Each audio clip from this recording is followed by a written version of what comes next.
নমস্কার বন্ধুরা, শ্রাবণী রান্নাঘরে আপনাদের সবাইকে স্বাগত জানিয়ে আমি প্রতিদিনের মতো আবারও আজকের একটা রান্নার ভিডিও নিয়ে আপনাদের সামনে চলে এসেছি। আজকের আমি আপনাদের বাঁধাকপির মধ্যে অল্প একটু মটর ডাল দিয়ে একটা অসাধারণ রেসিপি বানিয়ে দেখাবো। আশা করি আপনাদের ভালো লাগবে। তার জন্য কিন্তু আমার পুরো ভিডিওটা আপনাদের দেখতে হবে। আর দেখা শুরু করার আগে একটা লাইক দেবেন, আর দেখার পর একটা কমেন্ট করবেন, আর ভিডিওটা কিন্তু শেয়ার করতে ভুলবেন না। তাহলে চলুন আজকের আমি এই রেসিপিটা কিভাবে বানাচ্ছি সেটা আপনারা একবার দেখে নিন। রান্নাটা করার জন্য প্রথমে আমি এখানে দেখুন গ্যাসটা অন করে একটা কড়া বসিয়ে দিয়েছি। এইবারে আমি কড়ার মধ্যে দিয়ে দেব সর্ষের তেল। এখানে কিন্তু রান্নার জন্য আমি কড়াই সর্ষের তেল দিয়ে দিলাম। দিয়ে তেলটাকে প্রথমে খুব ভালোভাবে একটু গরম হতে দেব। তেল কিন্তু আমার খুব ভালোভাবে গরম করে নিতে হবে। তেলটা আমার এখানে ভালোভাবে গরম হয়ে গেছে। তেলটা কিন্তু আমি এখানে খুব ভালোভাবে গরম করে নিয়েছি। এইবারে আমি তেলের মধ্যে দিয়ে দেব, প্রথমে দেখুন এখানে দেব অল্প সামান্য একটু গোটা জিরে। অল্প একটু গোটা জিরে ফোড়নও দিলাম। ফোড়নে দিয়ে গোটা জিরেটা প্রথমে খুব ভালোভাবে একটু ভেজে নেব। ফোড়নটা কিন্তু খুব সুন্দর করে ভেজে নিতে হবে। আর যখন দেখবেন এটা সুন্দর করে ভাজা হয়ে গেছে তখন কিন্তু আমি এর মধ্যে দিয়ে দেব পেঁয়াজ। এখানে কিন্তু একটা একটু বড় সাইজের পেঁয়াজকে আমি এইভাবে একটু কুচি করে রেখেছিলাম, সেই পেঁয়াজটা আমি এখানে দিয়ে দিলাম। দিয়ে পেঁয়াজটাকে কিন্তু একটু লাল করে ভেজে নেব। পেঁয়াজটা কিন্তু একটু লাল করে ভেজে নিতে হবে। আর আমি প্রতিদিনের মতো আপনাদের একটা কথাই বলবো যে প্লিজ আমার ভিডিওটা আপনারা টেনে টেনে দেখবেন না, পুরো ভিডিওটা দেখুন। আশা করি আপনাদের ভালো লাগবে। দেখুন আমি কিন্তু পেঁয়াজটা প্রথমে একটু সুন্দর করে লাল করে ভেজে নিচ্ছি। পেঁয়াজটা আমার এখানে ভাজা হয়ে গেছে। পেঁয়াজটা কিন্তু এখানে সুন্দর করে ভেজে নিয়েছি। এইবারে আমি এর মধ্যে দিয়ে দেব আলু। এখানে কিন্তু একটা মাঝারি সাইজের আলুকে এইভাবে একটু ছোট ছোট করে ডুমো করে কেটে রেখেছিলাম, সেই আলুটা এখানে দিয়ে দিলাম। আলুটা দিয়ে কিন্তু এই পেঁয়াজের সঙ্গে একসঙ্গেই একটু আলুটাকে হালকা করে ভেজে নেব। এখানে কিন্তু এই রান্নাটায় আমি আলুটা দিয়েছি, তবে আপনারা যদি মনে করেন যে আলু ব্যবহার করবেন না তাহলে কিন্তু নাও করতে পারেন। আমি এখানে একটা আলুকে এইভাবে একটু দিয়েছি, এতে খেতে ভীষণই ভালো লাগবে। দেখুন এইবারে কিন্তু এই আলুটাকেও একটু সময় নেড়ে চেড়ে ভেজে নিতে হবে। আর আমার চ্যানেলের নতুন বন্ধু পুরনো বন্ধু সবাইকেই বলছি আমার তরফ থেকে অনেক অনেক ভালোবাসা। নতুন বন্ধুদের বলবো যদি আমার চ্যানেলটা আপনারা সাবস্ক্রাইব করেন তাহলে পাশে থাকা বেল বাটনটা অবশ্যই প্রেস করে দেবেন, যাতে আমি যখনই কোনো নিত্য নতুন ভিডিও আপলোড করব সবার প্রথমে আপনাদের কাছে নোটিফিকেশান চলে যাবে এবং আপনারা আপনাদের সময় মতো ভিডিওটা দেখে নিতে পারবেন।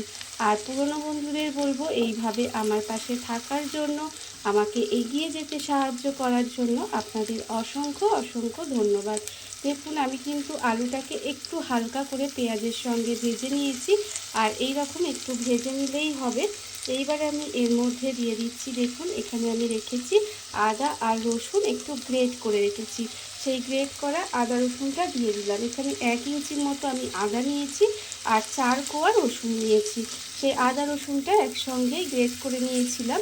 এইবারে দেখুন এইটাকে কিন্তু একটু তেলের মধ্যে নেড়ে চেড়ে ভাজা ভাজা করে নেব, যাতে কাঁচা গন্ধটা চলে যায়। আমি এখানে গ্রেট করা আদা রসুন ব্যবহার করেছি, আপনারা চাইলে কিন্তু আদা রসুন বাটাও ব্যবহার করতে পারেন। দেখুন এইবারে এইভাবে কিন্তু একটু সময় রান্নাটা করে নেব, যাতে এই যে মশলাটা আমি দিলাম এর যে একটা কাঁচা গন্ধ সেটা চলে যায়। আদা রসুনটা দিয়ে কিন্তু একটু সময় এইভাবে নেড়ে চেড়ে একটু ভাজা ভাজা করে নিয়েছি, তবে খুব বেশি সময় কিন্তু এটাকে কষানোর দরকার নেই, জাস্ট শুধুমাত্র একটু কাঁচা গন্ধটা চলে গেলেই হবে। যখন দেখবেন এইভাবে কাঁচা গন্ধটা চলে গেছে তখন কিন্তু আমি এখানে দিয়ে দেব টমেটো। এখানে কিন্তু দুটো আমি টমেটো এইভাবে একটু টুকরো করে রেখে দিয়েছিলাম, সেই টমেটো দুটো এর মধ্যে দিয়ে দিলাম। দিয়ে এবার এটাকে কিন্তু আবারও একটু সময় মিশিয়ে রান্না করে নেব। এটাকে কিন্তু এইভাবে আরেকটু সময় রান্নাটা করে নিতে হবে। আর এই সময় কিন্তু আমি একটু ঢাকা দিয়ে দেব। ঢাকা দিয়ে আমি কিন্তু রান্নাটা হতে দেবো, যাতে টমেটোটা একটু নরম হয়ে যায়। ঢাকা দিয়ে আমি কিন্তু একটু সময় এইভাবে রান্নাটা হতে দিয়েছিলাম। এর ফলে দেখুন এখানে কিন্তু টমেটোটা একটু নরম হয়ে গেছে। এইবারে আমি এর মধ্যে দিয়ে দেবো দেখুন গুঁড়ো মশলা।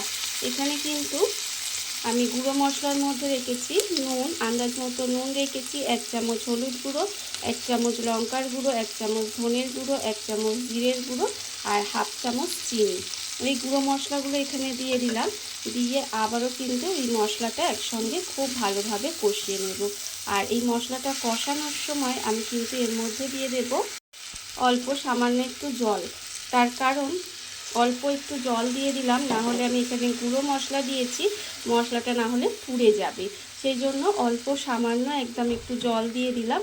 দিয়ে এবার এই মশলাটাকে সুন্দর করে কষিয়ে নেব। যতক্ষণ না পর্যন্ত মশলা থেকে তেলটা ছেড়ে দেয় ততক্ষণ পর্যন্ত কিন্তু এই মশলাটাকে সুন্দর করে একটু কষিয়ে নিতে হবে। মশলাটা আমার এখানে খুব ভালোভাবে কষানো হয়ে গেছে। মশলা থেকে দেখুন তেলটাও ছেড়ে দিয়েছে। যখন এইভাবে মশলাটা একটু কষিয়ে আসবে তখন কিন্তু আর টমেটোগুলোও দেখুন একেবারে নরম হয়ে গিয়ে একদম সুন্দর করে কষানো হয়ে গেছে। যখন এইভাবে কষানো হয়ে যাবে তখন এর মধ্যে দিয়ে দেব ডাল। এখানে কিন্তু আমি মটর ডালটাকে ভালোভাবে ধুয়ে একটু সময় ভিজিয়ে রেখে দিয়েছিলাম। এই ধরুন 4 ঘন্টা 3 থেকে 4 ঘন্টা মতো ভিজিয়ে রেখে দিয়েছিলাম। এর ফলে ডালটা কিন্তু অনেকটাই নরম হয়ে যায়। এইবারে ডালটা হচ্ছে জল ঝরিয়ে রেখে দিয়েছিলাম, সেই ডালটা কিন্তু এর মধ্যে দিয়ে দিলাম। আপনারা তো বাঁধাকপির রেসিপি অনেক রকমভাবে খেয়েছেন, বা আমিও আপনাদের বাঁধাকপি অনেক রকমভাবে আপনাদের বানিয়ে দেখিয়েছি। তবে এইভাবে একবার বাঁধাকপিটা বানিয়ে দেখবেন, সত্যি বলছি খেতে কিন্তু ভীষণই সুন্দর হয়। দেখুন এইভাবে ডালটা দিয়েও সুন্দর করে এইভাবে একটু কষিয়ে নিলাম। কষিয়ে নেওয়ার পরে যখন দেখবেন একটু কষানো হয়ে গেছে তখন কিন্তু আমি এর মধ্যে দিয়ে দেব বাঁধাকপিগুলো। মানে বাঁধাকপিগুলো আমি এইভাবে সরু সরু করে একটু কেটে রেখে দিয়েছিলাম, সে কেটে ধুয়ে পরিষ্কার করে রেখে দিয়েছিলাম। সেই বাঁধাকপিগুলো কিন্তু এখানে দিয়ে দিলাম। বাঁধাকপিগুলো দিয়ে এবার এটাকে খুব ভালোভাবে একটু মিশিয়ে একটু সময় ঢাকা দিয়ে রান্না হতে দেব, যাতে এই কপিটা একটু কমে যায়। বাঁধাকপিটা দেখুন ঢাকা দিয়ে কিন্তু একটু সময় এইভাবে খুব ভালো করে কষিয়ে নিয়েছিলাম। আর এর ফলে দেখুন বাঁধাকপিটা কিন্তু অনেকটা কমে গেছে, কমে গিয়ে একদম সুন্দর করে কষানো হয়ে গেছে। এটা কিন্তু এইভাবে একটু খুব ভালো করে সমস্ত কিছু একসঙ্গে কষিয়ে নিতে হবে। আর যখন দেখবেন এইভাবে সুন্দর করে কষানো হয়ে গেছে তখন কিন্তু আমি এখানে দিয়ে দেব জল।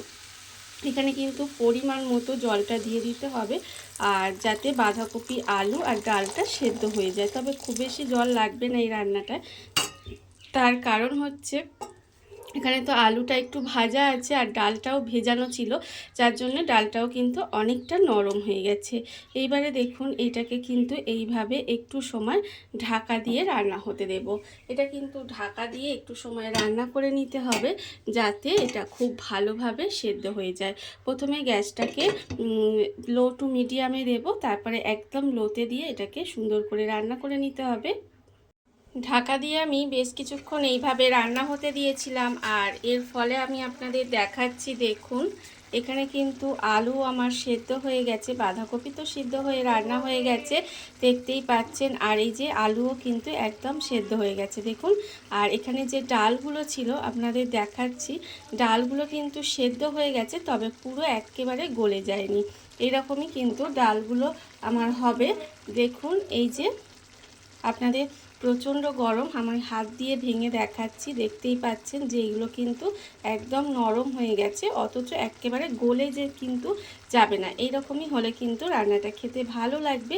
দেখুন এইবারে এটাকে একটু এইভাবে একটু আবারও একটু নেড়ে ছেড়ে দেবো। রান্না কিন্তু আমার এখানে প্রায় হয়ে এসেছে। এবারে আমি এর মধ্যে দিয়ে দেব, এখানে আমি রেখেছিলাম ধনেপাতা কুচি।